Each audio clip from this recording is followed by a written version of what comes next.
What's up everybody, my name's Estix, and today we have an incredible build for you that is both a lifelinker and an Eldrazi dropper. Now I know what you're thinking, that sounds a little bit crazy, but hear me out. This is Bree of Clan Stoutarm, and she reads 1 white, 1 colorless, tap. Target creature you control gains flying and lifelink until end of turn. It then reads, at the beginning of your end step, if you gain life this turn, exile cards from the top of your library until you exile a non-land card. You may cast that card without paying its mana cost if the spell's mana value is less than or equal to the amount of life you gain. Otherwise, put it into your hand. Now, you do lose your lands. However, there are some tricks in here that are going to take stuff from your hand and put them directly on the top of your library. And then you're going to have some secrets to fling and to heal a lot of things. So you can immediately get a 10 drop super early in the game and cheat out a ton of creatures without paying anything. So let's get into it, starting off with Bold Weir Aggressor. Now, I did opt for a Giants subtype in this deck. However, the main big monsters in this deck are Eldrazi and other big creatures. But with this one, we have Double Strike, and other Giants you control have Double Strike. So I figured big monsters, big creatures, giants, they really buff each other, and they're already cheap already. Why break something that's not broken? You know, why try to fix it? And then we have Nykthos Paragon. Now, this is a really good card for healing, but it's a huge body. So I put it in this big and angry section. Whenever you gain life, you may put a 1/1 counter on up to one of each of your creatures, but you only activate this once per turn. So it's not that amazing, but it is a pretty good card for this deck because the goal is to heal every single turn. So the more you heal, the better off you're going to be. And then we have Hamlet back Goliath, an absolute monster for this deck, by the way,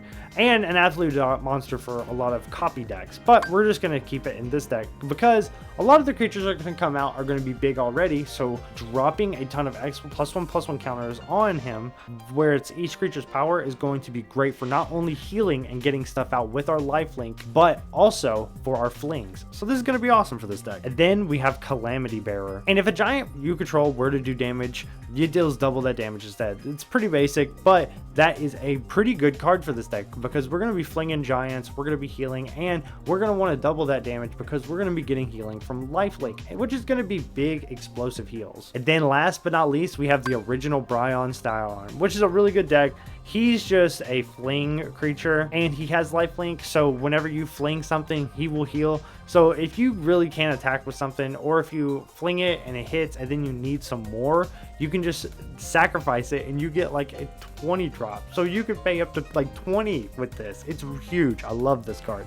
This deck is going to be really sweet, and I think a lot of these Lorwyn decks are really sweet. Next, we're going to go into our big healers, starting off with Curious Farm Animals. Now, Curious Farm Animals is a little bit weird because it's not a consistent heal, but it is removal. So that's why I opted for it to be in this deck. Then we have Wall of Revenants, which is a defender with flyer, and then at the beginning of your end step, you may gain life equal to the power target creature you control. So you're going to pick a creature with the biggest power and you're going to gain life equal to it. That's really sweet. Next, we have Daxos, Blessed by the Sun, whose toughness is equal to the amount of Devotion to White, which is, I mean, it's pretty good in this deck. And then whenever another creature you control enters or dies, you gain 1 life. So this is going to be pretty good because you're going to be swinging and your creatures are going to be entering constantly. So it's going to be pretty good, honestly. Next, we have Nyx's Fleece Ram. At the beginning of your upkeep, you gain 1 life. So this is going to constantly guarantee you a card each turn. And it's going to guarantee you a life each turn. So there's a few cards in here that want you to gain life that are outside your commander. Speaking of which, Celestial Unicorn is one of these cards because as you gain life, it's going to consistently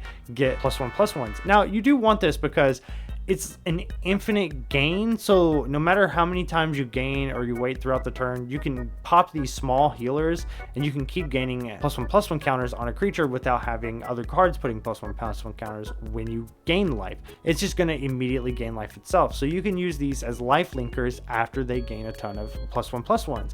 And not only that, these have infinite potential. Not potential to go infinite, but potential to infinitely get bigger and bigger. So the bigger they get, the more stuff you're going to cast from your library, which is also good because you're going to swing in, and getting 10 with these guys is super easy. Now, this attentive first year, this guy will copy your triggered abilities and then have new triggers for them. But you have to tap 2 untapped creatures. Now that's not too terrible. If you got 2 untapped creatures, then your giant popping twice is actually pretty nice. And last but not least, we have Realm Cloak Giant, which destroys all non-giant creatures. That's why I wanted to make this a giant subtype, not only because it fits and it's really strong, but also because it's really easy to get these one-sided board wipes with giants. It's super sweet. Now, we're going to go into the Fling and Slam. Now, how are we going to make sure that we get stuff that we want to cast for free? Now, if we have stuff in our hand that we want to cast, but we don't have the mana, this is how you do it. There are cards just like this, but the one I picked is Brainstone. Brainstone is tap, sacrifice Brainstone, draw 3 cards, and then put 2 cards from your hand on top of the library in any order. So there's a few cards like this, but this is the one I picked because it is an artifact. You can get it back with something like Trading Post really easy. And this is letting you pick from your hand and also getting you to get cards first. So this is really sweet for this deck. You are just going to pick these 3 up and hopefully you hit a Breaker of Creation, which is something that is so sweet for this deck. Annihilator 3, when you cast a spell, you gain 1 life for each colorless permanent you control and has hexproof from each color. And Annihilator 2 and 8/4, so you can just use it as, you know, multiple uses. And then, not only that, Bree reads You May Cast. So the You May Cast triggers Breaker of Creation. So Breaker of Creation will cast on cast triggers because Bree allows you to cast it without paying its mana cost. This is really good for this freaking deck. I swear, this deck is awesome. And then last but not least, we have Bond of Discipline. Tap all creatures your opponent controls. Creatures you control gain lifelink until end of turn. I just think that's a sweet ender. I also think it's a really sweet life gain. I think it just takes care of everything, and it lets you heal a ton. So you can slam down your Breaker or whatever, or you can slam down your Moonshaker Gallery, whatever. You can slam down anything you want. Now, let's get into the bonuses with this deck. Starting out with Angel of Destiny. Now, Angel of Destiny is a $8.25 card, flying and double strike. So that would be really good with your lifelink, with your double strike.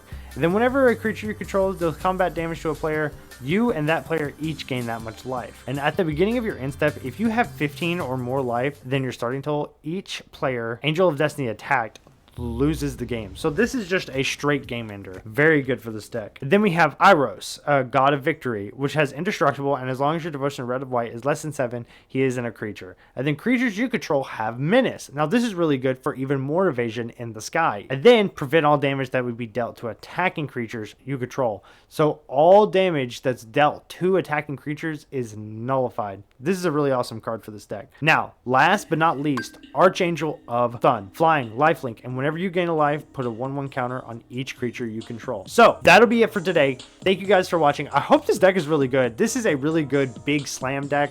I didn't expect it to be such an interesting commander. I saw this and I was kind of underwhelmed, but then I started looking into what things you could do. Honestly, you can cheat a lot of cards into play with this deck. I love it. You find a couple of big ones, leave them in your hand, throw them back on top. Thank you guys for watching, and until next time, check out one of my other videos. Happy castings.